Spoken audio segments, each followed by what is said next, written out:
Amma uca yerdən yıxılan vaxt birini görsəz əgər,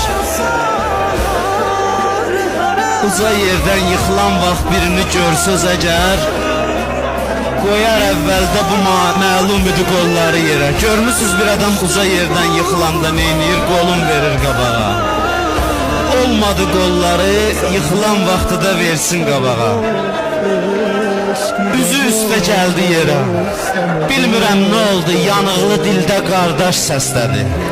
Yaderəm bir yol 34 ildə qardaş səslədi.